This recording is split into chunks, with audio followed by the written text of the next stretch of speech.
Hey trackies, welcome back to another video. Please remember to smash that subscribe button, hit the like button as well. That's how the video gets to the YouTube algorithm. Share the video if you care. I hope y'all care, so share. And yes, please sound off in the comment section below. So I've been thinking about the sprints, the male sprints to be exact, and I've been wondering to myself, could Bryan Lavell be the true danger man going forward?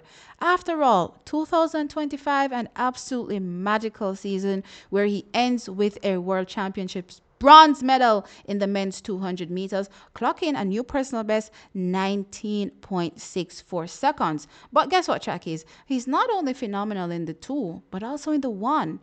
He ran 9.82 seconds so far this season. And honestly, I definitely believe that given, how the 100 meters has gone this season and the missed opportunities as it relates to potentially going to the championships and running that. And don't get me wrong, I do think it worked in his favor, to make sure that he was a bit fresher over the two. Still very young, so it will probably a lot, for him to do the double, right? But still, I definitely think that 9.82 could have been potentially faster. But anyway, trackies, just looking at it from a face value perspective, you're looking at Bryan Lavell, 19.64 seconds, ranked, well, not necessarily ranked, but when you look at the season top list at least, right, that makes him the third fastest athlete in the world. I didn't stutter, guys. The third fastest athlete in the world, only behind Lavell's 19.51 that he did at the World Championships, and also Kenny Bednarek as well, that he did at the World Championships as well, that ran 19.58 seconds. So Bryan Lavell right now at 21 only sits behind two athletes. And then when you go over to the 100 meters and you're thinking, well, 9.82, there's probably a host of people in front of him. No. There's only 3 people in front of him there, 2 of which are Jamaican. We have Kishane Thompson, 9.75 seconds, Oblique Seville, the world champion, 9.77 seconds, and Kenny Bednarek, 9.79.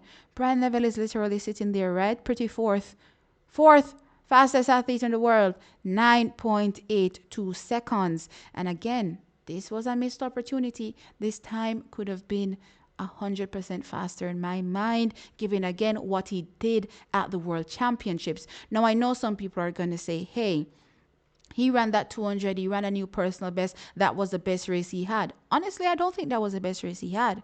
Looking at the 200 meters and how he executed it, especially coming off the turn, you could see that when, he was challenged by the likes of Laz on his inside and Kenny Bednarek on his outside, you could see him tighten a bit. So in my opinion, though he ran a personal best, that doesn't necessarily equate to his best race. I think his best race in 2025 has not come yet. You know what I mean? Funny enough. So that being said, trackies, when I take a look at, what he has done at 21 years old, I go, oh my gosh, Jamaica has definitely found one. Now, don't get me wrong, I've been keeping my eyes on Bryan Lavell from he was a junior athlete.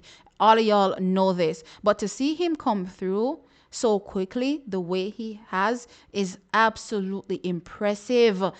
Impressive to say the least. No, I am looking at Bryan Lavell over these distances and I'm going, okay, realistically, where does this take him 2026 and beyond?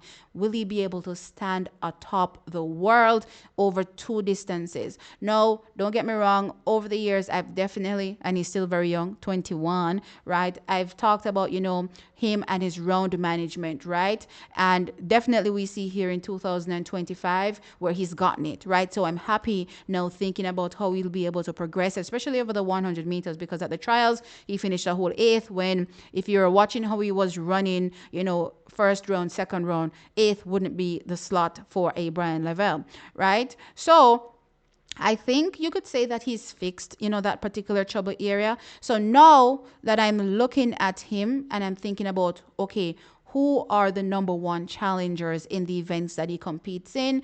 These are the athletes that he will be up against racing race out, I believe, over the 100 meters and the 200 meters as well. And yeah, they're not easy challengers because, funny enough, even when I take a look at Noah Lyles, the fastest athlete, competing in the 200 meters with a personal best of 19.31 seconds that he did in 2022, he's only 28.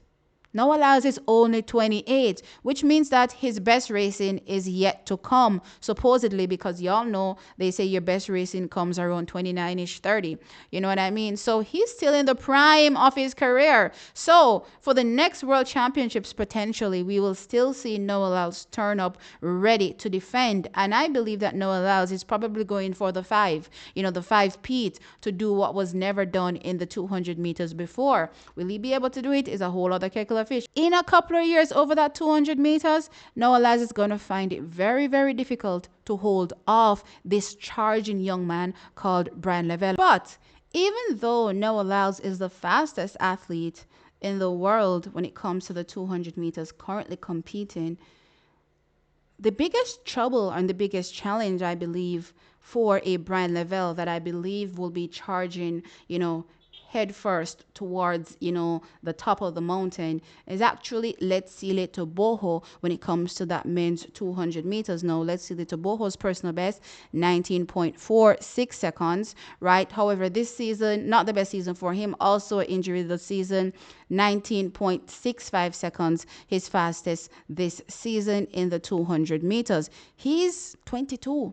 He's 22, so there is literally the same range as it relates to the improvements that we're expecting to see from Bryan Lavell as the years continues for a Letsile Toboho. So I actually foresee both these athletes, because Bryan Lavell will actually be 22 in December, right? So I actually foresee both these athletes going head to head, right, over the 200 meters in the next coming years. And it'll be interesting to see which one of the athletes will be able to stand atop. Now, if I'm supposed to just go from a technical execution perspective, definitely going to put Bryan Lavell above a Letsile Toboho to potentially be able to chump him, going forward in the future. Why? Because Bryan Lavell is a better technical sprinter, right? And for me personally, technique beats everything else, right? So once you're technically sound, you will be able to execute, I believe, the fastest race. Now, another thing that I think Bryan Lavell has going for him, which is what Letsile Toboho has going for him, is the 400-meter base. Bryan Lavell has that same 400-meter base as well. So when I think about it from that perspective, I definitely think that the younger Bryan Lavell, Letsile Toboho, will eventually be able to, chump and take over, Noah Lyles, right? But I do think it's going to be an interesting matchup between Bryan Lavell and a Letsile Toboho, right? Now, the other athlete that I'm looking at in the 200 meters as well is Kenny Bednarik. But honestly, I do believe that as long as Bryan Lavell continues to execute and improve, then he should be able to chop down, Kenny Bednarik in the next season. Actually, I think this is the first athlete that he discards, going forward, and will be able to position himself in front of, Kenny Bednarik. Now, Kenny Bednarik, he has a personal best, 19.57 seconds. This season ran 19.58, so pretty close, to his personal best when it comes to that 200 meters. And interestingly, he is 26. Now, for the life of me, I don't know why I thought Kenny Bednarik was older than 26. I thought this man was giving me 35. Oh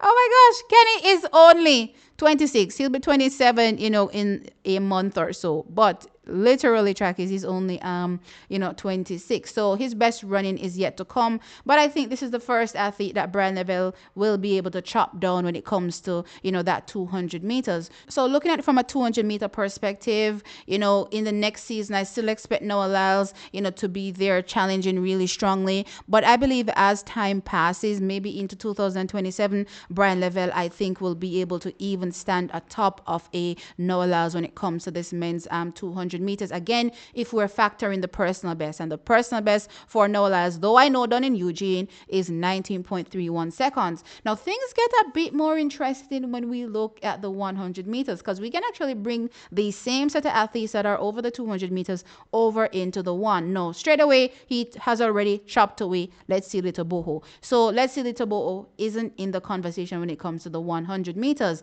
When it comes to, Kenny Benerick, he has a personal best 9.79. Again, done in Eugene, track is. So honestly, next season, I actually believe that Bryan Levell, as I said earlier on in the video, is already capable of going 9.7. You know what I mean? So automatically in my mind, he's literally chopped away Kenny Benerick as well. So with Kenny Benerick out of the picture, now you take a look at a few of the other athletes that are left over the 100 meters, which is Noah Lyles. And you have to give him credit, though not the fastest. His personal best 9.79, right? Though not the fastest, but from a technical perspective as well as just his mindset is something that I believe every athlete needs to have when it comes to competing, right? I think that's what keeps him into the conversation time and time again. If you look at how he competed in 2025 over the men's 100 meters, this man's time that he used to win a bronze medal, 9.89 seconds, is probably the 14th, I believe, fastest time in the world this season.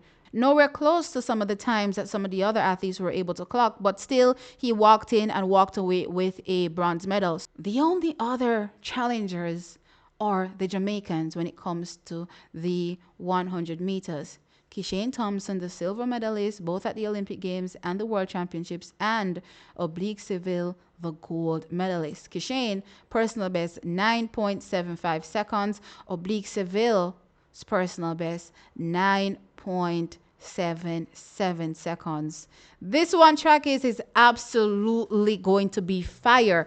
The reason, well, when you think about Kishane and Oblique Seville being 24 and Bryan Levell heading into 22, at the end of the year, you're looking at it and you're like, oh my gosh, this is going to be a rivalry that is going to be one for the ages, right? Between these athletes. Now, from a technical perspective, the best technical athlete here is probably actually Bryan Lavell. He's probably even better technically than an Oblique Seville, though Oblique Seville is faster, right? Bryan Lavell is probably even better technically, but he's now slightly slower. What will happen in 2026 is going to be absolutely interesting, because now you have an Oblique Seville that has all the confidence in the world, right? And I believe he will be, returning from surgery. So I'm not sure what his 2026 will look like. So let's kind of scratch 2026, but let's just say he's back healthy and running really, really well.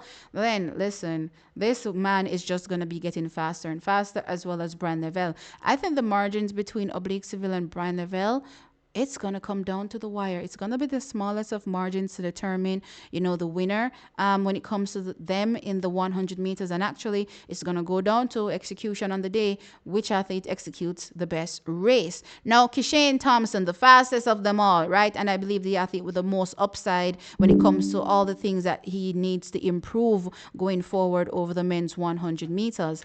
He's not done.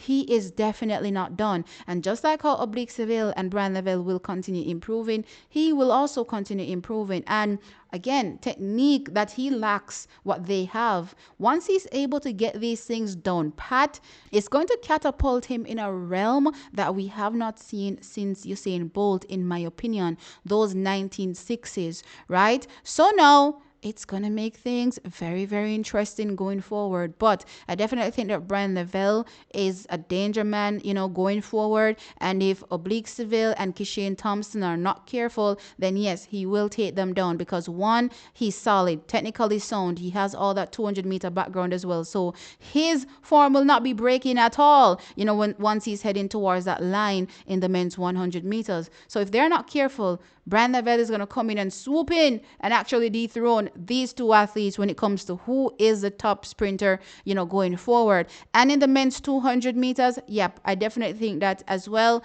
he will be able to continue to get better, continue to improve, and yeah, be one of the very best, if not the best, in a few years over that 200 meters. But anyway, trackies, let me know your thoughts in the comment section below. Do you believe that Bryan Lavell is the real danger man here? I actually think so. He's a real threat to the pecking order in the men's 100 meters and 200 meters, a threat that many of these athletes didn't think, would be coming so soon, and I'm absolutely here for it. Let me know your thoughts, like the video, of course, and subscribe to the channel. I'll catch you in the next one. Bye.